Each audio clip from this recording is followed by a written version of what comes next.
The lights were bright, the audience was buzzing with excitement, and the stage was set for what was supposed to be another typical episode of Jimmy Kimmel Live. The show had become a nightly staple for celebrities and fans alike. But no one, in the studio and certainly no one watching at home, could have anticipated what was about to unfold. Clint Eastwood, the legendary actor and director, was the guest of honor for the evening. For decades, his presence had commanded attention. From Dirty Harry to Gran Torino, Eastwood was a symbol of strength, grit, and unrelenting independence. His reputation preceded him, and his arrival on the Kimmel set had caused a ripple of anticipation that could be felt in every corner of the studio. The audience knew they were about to witness a rare encounter, but no one could have predicted the intensity of the clash that was about to erupt.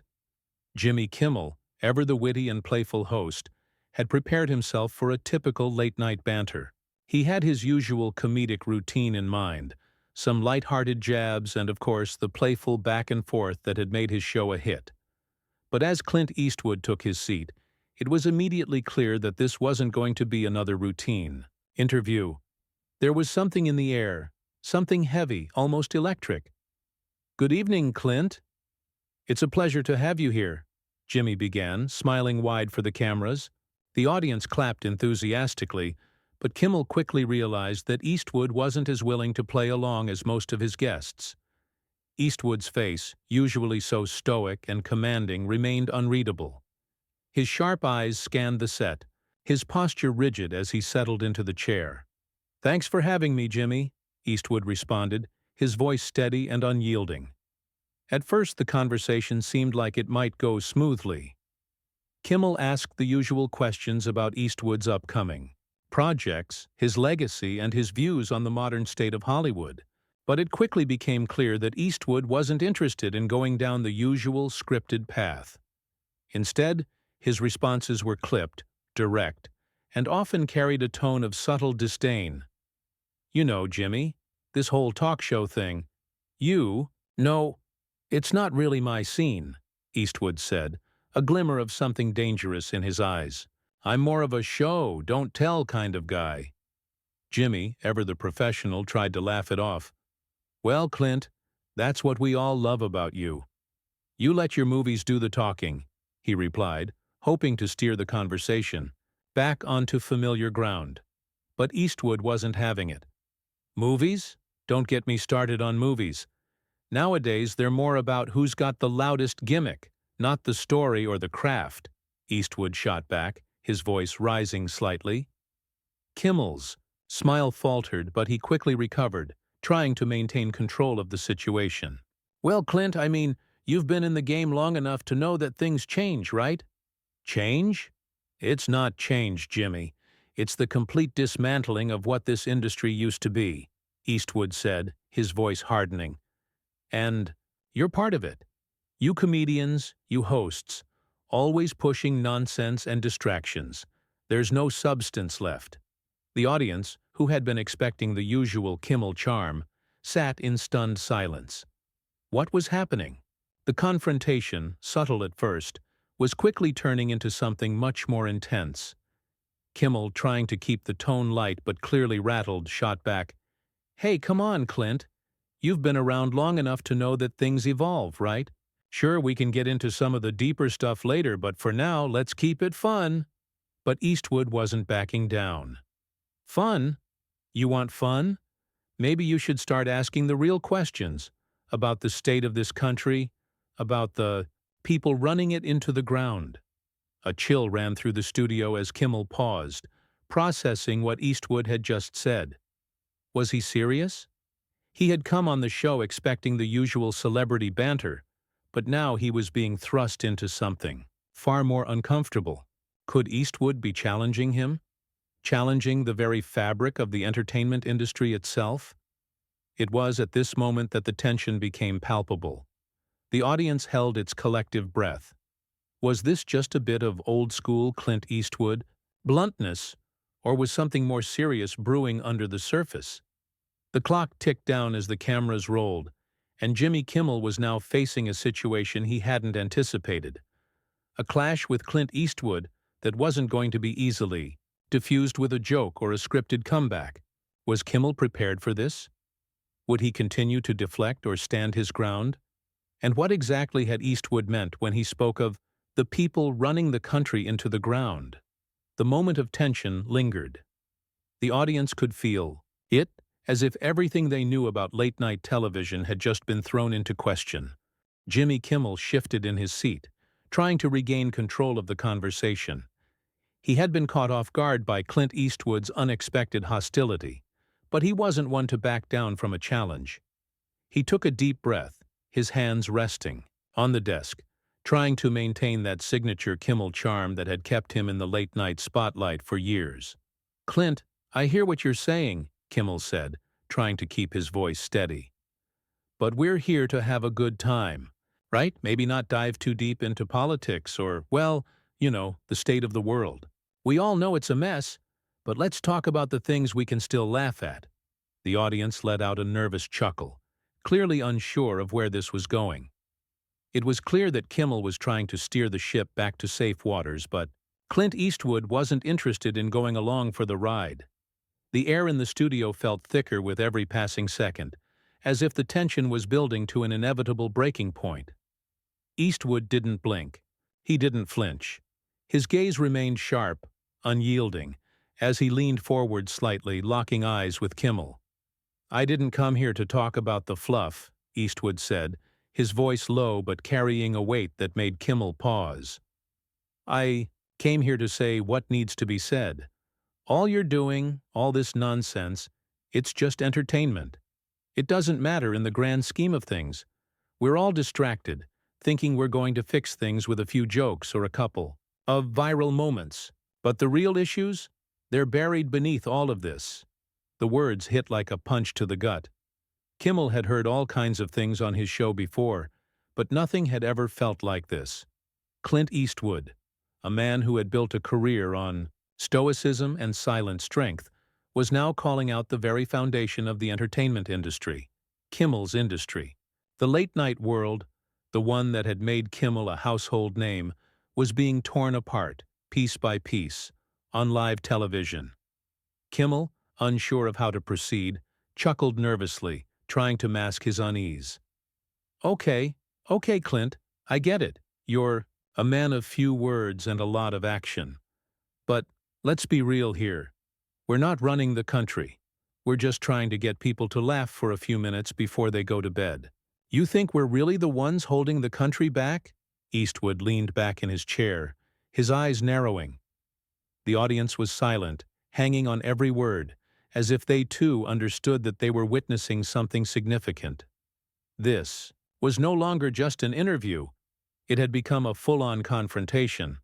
"I'm not talking about you, Jimmy," Eastwood said, his voice gaining intensity. "I'm talking about the whole circus that's been built around this industry. The people who profit from distraction, who thrive on division. You all entertain while the world burns. You think your job is harmless? Think again." Kimmel's smile faltered completely now. This wasn't a guest poking fun at him or giving him playful jabs. This was Clint Eastwood, a man who had seen it all, telling him, and by extension, everyone, watching, that everything they had been doing was meaningless. Kimmel could feel the tension in his chest, the pressure mounting with each word that came from Eastwood's mouth. He wasn't used to this. He had been in countless debates, faced tough questions, but this wasn't like anything he had dealt with before. This wasn't about humor or lighthearted moments. It was a philosophical clash, one that went far beyond the late-night stage. "I don't think you're getting what I'm saying, Jimmy," Eastwood continued, his voice growing more passionate. "This isn't about making jokes. This is about the people who think they can control everything. They sell the same tired narratives over and over, keeping everyone in the dark, keeping them distracted. You're part of the problem." Kimmel's face tightened. There was no way to deflect this. He couldn't joke his way out of it, and this wasn't going to be the type of interview that ended with a quick plug for a movie or a sarcastic quip. This was something deeper. "I'm not here to be part of the problem, Clint," Kimmel said, his voice now a little sharper. "I'm just trying to get people through the night, make them forget about the craziness for an hour. But if that's what you think I'm doing, distracting them, then what am I supposed to do?" The words hung in the air, heavy and unresolved. Eastwood didn't respond immediately. He simply stared at Kimmel, as if weighing the sincerity of his words. "You'll figure it out," Eastwood said after a long pause. "Maybe not now, but someday." The room felt colder now, as if the very air had been drained of its warmth. Kimmel was visibly shaken, his usual bravado slipping away, as the weight of the conversation bore down on him.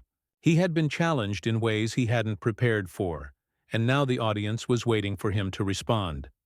But Kimmel was no longer sure what to say. How could he answer Eastwood's accusations?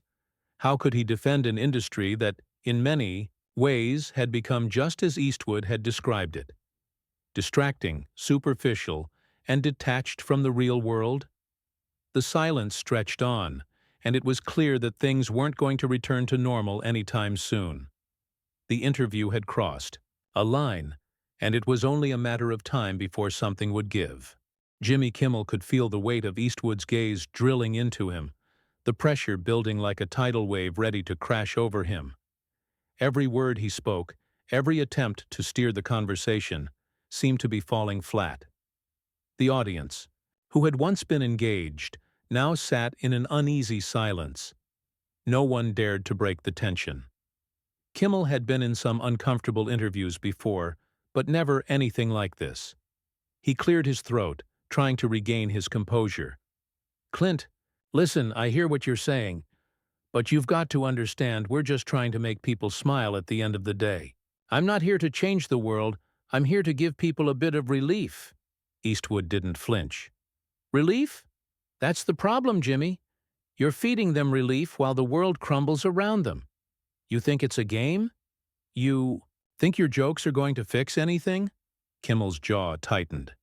He had always prided himself on being a quick thinker, able to adapt and improvise, but right now, nothing seemed to come to him. Every time he thought he had a way out, Eastwood would shut it down. This wasn't just an argument. It was a confrontation of ideologies, and Kimmel realized he wasn't just defending his show. He was defending the entire culture that had built it. "Clint, you're being a little extreme," Kimmel said, his voice rising slightly. "People watch the show to forget about their problems for a bit, to laugh. Isn't that what we need in times like these? A little bit of humor to cut through the madness?" Eastwood's eyes narrowed, his face still an unreadable mask. "Humor's fine, Jimmy, but you're not addressing the real issues. You're diverting attention from the problems that need solving. You're allowing people to stay complacent." Kimmel swallowed hard, his mind racing. He had always prided himself on staying composed, even under pressure. But now, with Eastwood's steady gaze on him and the audience waiting for his next move, Kimmel felt the familiar comfort of his usual tactics slipping through his fingers. The room felt smaller now. The lights were brighter, the air thicker. It was as though Eastwood's words had turned the entire set into a pressure cooker, and Kimmel was on the verge of exploding. "You think I'm complacent?" Kimmel finally shot back, the frustration clear in his voice. "You think this is all a joke to me? You think I'm just some puppet spouting off jokes for the sake of it?" Eastwood's face softened slightly, but only just. "I'm not saying you're a puppet, Jimmy, but you're part of the system, part of the machine that keeps people distracted from what's really going on, from the corruption, the lies. You're selling them what they want to hear, not what they need to hear." Kimmel blinked, trying to make sense of what Eastwood was accusing him of. This wasn't a guest giving playful jabs. This wasn't a celebrity skirting around tough questions. This was Clint Eastwood, calling him out for being complicit in something far bigger than late-night television. The silence in the studio was deafening. Kimmel's mind raced, his thoughts spiraling. He had always believed in the power of humor, in the ability to make people laugh and forget their troubles. But now, with Eastwood's accusations hanging in the air, Kimmel began to question if he had been doing more harm than good all along. Kimmel started. But the words didn't come. He could feel his throat tightening, the pressure building. What could he say to this? How could he defend himself against an attack that was rooted in something deeper than just entertainment? Eastwood's stare was unyielding. He had no intentions of letting Kimmel off the hook. This wasn't just an interview anymore. It was a battle for the soul of the industry, and Clint Eastwood wasn't about to back down. Then, in a shocking turn, Kimmel stood up. The audience watched in stunned silence as Kimmel straightened his back, his face flushed with emotion. "Look, Clint, I get it," Kimmel said, his voice wavering but strong. "I get what you're saying, but you don't get to come on my show and just accuse me of everything that's wrong in the world. I'm doing what I can to entertain people, to give them a break, and you want to tear that down like it's nothing. Well, I'm sorry, but I can't sit here and listen to it anymore." Without waiting for a response, Kimmel turned on his heel and walked off the stage. The cameras followed him as he stormed off, leaving Eastwood sitting alone on the set, his expression unchanged. The audience was left in stunned silence. No one had ever seen anything like this before. Kimmel, the master of smooth transitions and witty retorts, had been completely undone by Clint Eastwood's relentless assault. It was as if the foundation of everything Kimmel had built his career on had been shaken to its core in a matter of minutes. As Kimmel disappeared behind the curtain, the studio was left in a silence that felt suffocating. The live audience, who had been eagerly anticipating the usual comedic flow of the show, now sat stunned. No applause, no laughter, just the lingering shock of what had just transpired. The camera held on Clint Eastwood for a long moment, his face as impassive as ever. His expression didn't change, though there was something more profound in his eyes now, an intensity that suggested he had been trying to make a statement much bigger than any of them realized. The audience didn't know how to react. Should they clap? Should they laugh? Or should they just sit in disbelief? The room was frozen in time. Eastwood didn't flinch. He remained seated, not once looking at the door Kimmel had stormed out of. But as the seconds stretched into what felt like an eternity, a quiet murmur rippled through the audience. They were still trying to process what had happened. This wasn't a bit or a stunt. This was real. It was raw. It was a confrontation. Behind the scenes, chaos erupted. Kimmel's crew rushed to adjust the set, trying to salvage the evening. The lights flickered briefly as the crew scrambled, uncertain about the next steps. The studio had never felt this, out of control before. And there, backstage, Kimmel's team could hear him ranting to his producers, his voice still tinged with the frustration of the confrontation. It wasn't just about Eastwood's words anymore. It was about the crushing realization that everything he had built was being questioned in front of millions. How did it get so personal? What could have been a lively debate over issues of distraction and entertainment had become an all-out war of ideology. Kimmel had always been the one to have the upper hand, the one who kept the upper-level guests in check, disarming them with charm, wit, and humor. But Clint Eastwood had flipped the script. He had done the one thing no one had ever done to Jimmy, Kimmel. He had made him doubt himself. The door to Kimmel's dressing room opened briefly, and one of his producers stepped inside. The words exchanged between them were inaudible to the audience, but it was clear that Kimmel was seething.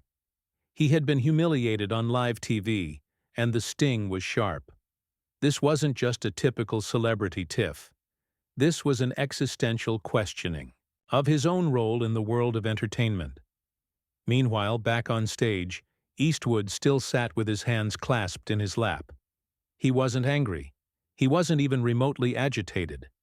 His response was almost mechanical, as though he had already processed what had happened, understood that it would inevitably lead to this moment. The cold calm of his demeanor made it all the more chilling. "Sometimes you just have to say what needs to be said," he muttered, more to himself than to anyone else in the room. "People don't always like it." But that's how it is. The camera crew began to break the silence, moving around, trying to find some semblance of direction. Eastwood wasn't going to be the one to end the moment. He had said what he needed to say, and now it was up to everyone else to deal with it. And then the audience started to applaud. Tentatively at first, unsure of what they had just witnessed. But then the clapping grew louder, building into a reluctant appreciation for what had just occurred. They weren't sure if they agreed with Eastwood, but they had to admit he had done something no one else had dared to do before. Backstage, Kimmel was still fuming, pacing back and forth. The whole night had unraveled in a way he never imagined possible. A few minutes ago, he was the star of the show. Now, he was the one who had walked off in defeat, leaving his audience with a silent, unbroken moment of tension. "Jimmy, are you okay?" one of the producers asked, her voice soft, as she stepped into the dressing room. "No," Kimmel snapped. "I'm not okay. That man just came on my show and completely tore me down in front of the world. Do you know how bad that looks?" The producer didn't have an answer. No one had an answer. The show, the episode, everything had just shifted, in a way no one could have predicted. And then, a thought crossed Kimmel's mind. Could Eastwood have been right? Were the distractions, the endless entertainment, the jokes, the fluff, all of it, just a way to keep people from seeing the deeper issues at play in the world? He couldn't shake the question from his mind. Was his role really that meaningless? Was everything he had built merely a tool to keep people numb to the chaos outside? Kimmel's mind raced, and he could feel the weight of Eastwood's words pressing down on him. He had always prided himself on making people laugh, on offering some form of relief in the darkness. But now, after that clash, he wondered if he had been part of the very machine that had kept people distracted from what truly mattered. The minutes passed slowly as Kimmel continued to reflect on his place in the world of entertainment. But one thing was clear. This clash with Clint Eastwood had shaken him to his core. It wasn't just an interview. It was a defining moment in his career, and perhaps in his life. As the hours passed, Kimmel remained in his dressing room, his mind a whirlwind of conflicting thoughts. The show had ended, the lights dimmed, and the audience had dispersed. But for him, the event wasn't over. The weight of the confrontation lingered heavily, like a storm cloud hovering above him. Backstage, the usual hum of after-show chatter was absent. No one dared to ask Kimmel about the incident. The atmosphere had changed. The producers whispered among themselves, unsure how to approach their host. They had seen Kimmel take on political figures, celebrities, and even the occasional antagonist without breaking a sweat. But this was different. Clint Eastwood hadn't just attacked Kimmel's show or his style. He had questioned Kimmel's purpose. Kimmel leaned against the cool surface of his vanity mirror, his hands trembling slightly as he stared at his reflection. He couldn't escape the nagging feeling that Eastwood had struck a nerve. Was he just another cog in the machine, feeding into the distractions that kept the world from truly addressing its problems? Was the comedy he had built his career on really a form of escapism, enabling people to ignore the harsher realities? The door to his dressing room opened again. It was one of the crew members. Kimmel looked up, his eyes still heavy from the weight of his thoughts. "Jimmy, Clint is still here," the crew member said hesitantly. "He wants to talk to you." Kimmel's first instinct was to say no. He didn't want to go back to the battlefield. But then something in him shifted. Maybe, just maybe, he needed to confront this head-on. Maybe this wasn't about defending his show anymore. Maybe this was about defending his own belief in what he did. With a resigned sigh, Kimmel stood up, pushing past the lingering doubts. He followed the crew member back to the set, where Eastwood still sat, as composed and unbothered as ever. The tension between them had been palpable, but now there was a strange sense of finality in the air. Kimmel wasn't sure what to expect, but he knew he couldn't avoid it forever. Eastwood looked up as Kimmel approached. He didn't rise from his seat, nor did he offer a greeting. Instead, his voice was calm, but firm. "You didn't want to hear it during the show, Jimmy, but I'm not here to make you feel bad. I'm here to make you think." Kimmel swallowed, forcing the words out despite the lump in his throat. "I know what you said, Clint, I know. But I don't think it's as simple as you're making it sound. People need entertainment. They need to laugh." Eastwood stared at him for a long moment, unblinking. "You think they need it, Jimmy. But maybe what they really need is the truth.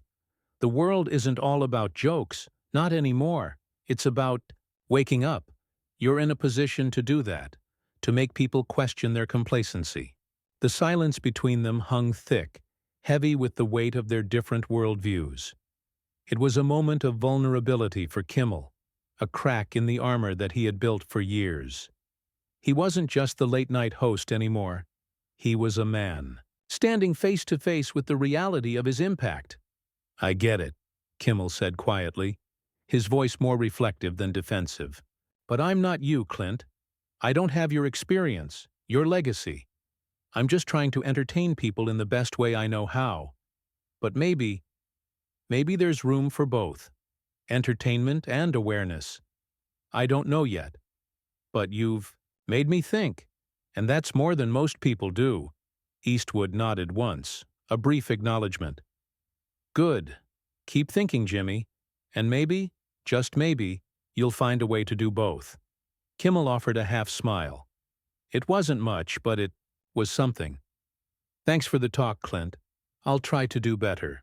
With that, the two men parted ways, their confrontation not fully resolved, but something had shifted. Kimmel had been shaken to his core, but perhaps that was the beginning of a new chapter for him. A chapter where he no longer saw his show as just a place for jokes, but as a platform with potential for something more. He didn't have all the answers yet, but Eastwood had made him question everything, and that, Kimmel realized, might be the most valuable thing anyone could give him. As Kimmel walked back to his dressing room, a strange sense of peace began to settle over him. Maybe he didn't need to have it all figured out right now. Maybe all he needed was to keep pushing forward, with the lessons from tonight's clash in the back of his mind. In the days that followed, the episode became a sensation. The media buzzed about the confrontation, dissecting every word and action. People were polarized. Some supported Kimmel's approach, others sided with Eastwood. But one thing was undeniable. The clash between these two iconic figures had ignited a conversation that was bigger than either of them. And for Kimmel, that was just the beginning of his own transformation. He wasn't just going to entertain anymore. He was going to make people think, to challenge them to question everything, even the things they took for granted. The stage was set for something new,